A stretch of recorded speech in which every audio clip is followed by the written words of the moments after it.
Hello students, let's quickly go through a short summary. India, known today as a modern nation with clear boundaries and states, has a long and complex history in which its names, borders, and identity evolved over thousands of years. Sri Aurobindo described India's ancient spiritual and cultural unity as the essence of life across the land between the Himalayas and the seas. Even though India appears unified today, the region we now call the Indian subcontinent looked very different 500, 2000, or 5000 years ago. Across history, India has been known by many names, given both by its own people and by travelers from distant lands. Our understanding of these names comes from ancient texts, inscriptions, and accounts of visitors. The Rig Veda, India's oldest text, refers to the northwest region as Sapta Sindhava, the land of seven rivers, derived from Sindhu, the name of the Indus River. Over time, Indian literature mentions names for many parts of the subcontinent, as seen in the Mahabharata, which lists regions like Kashmir, Kashmira, Haryana, Kurukshetra, Bengal, Vanga, Assam, Pragjyotisha, Kutch, Kacha, and Kerala. The question of when a single name for the whole subcontinent emerged is difficult because ancient texts are hard to date.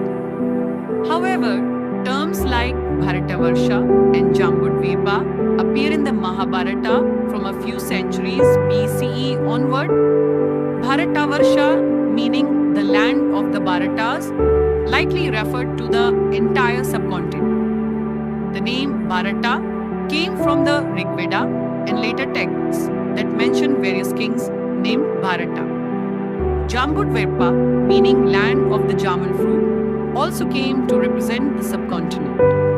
Emperor Ashoka used this term in an inscription around 250 BCE to describe a vast region including present-day India, Pakistan, Bangladesh, and parts of Afghanistan.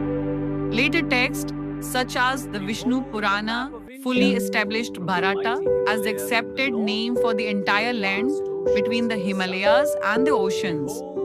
A definition still used today in the forms Bharat or Bharatam. Literary evidence from ancient Tamil texts, nearly 2000 years old, also describes India as stretching from the Himalayas in the north to Cape Kumari, Kanyakumari in the south, and between the eastern and western seas, highlighting that Indians long understood the geography of their subcontinent.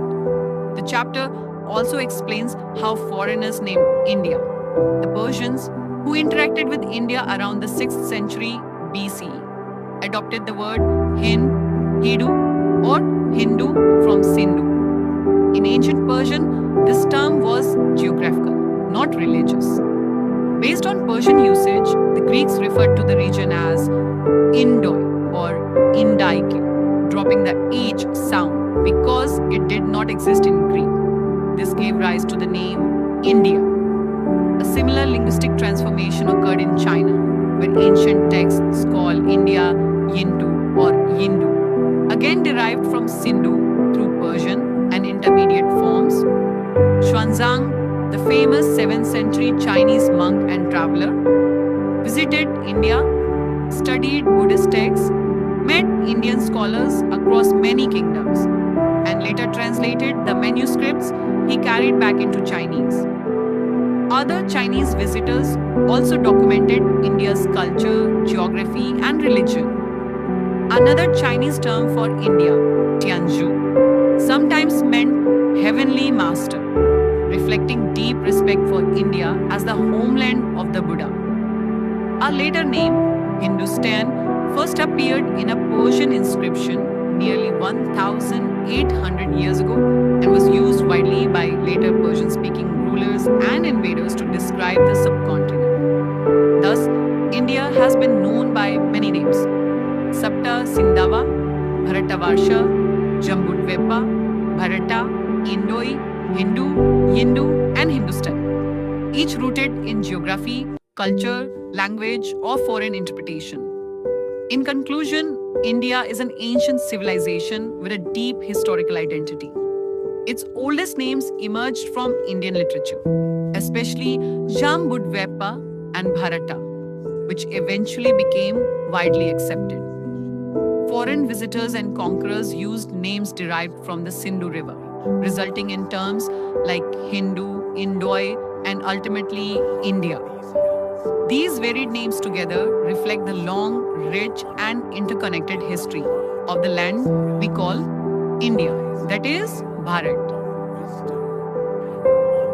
Thank you for watching. Learn smarter and practice better. Download our app.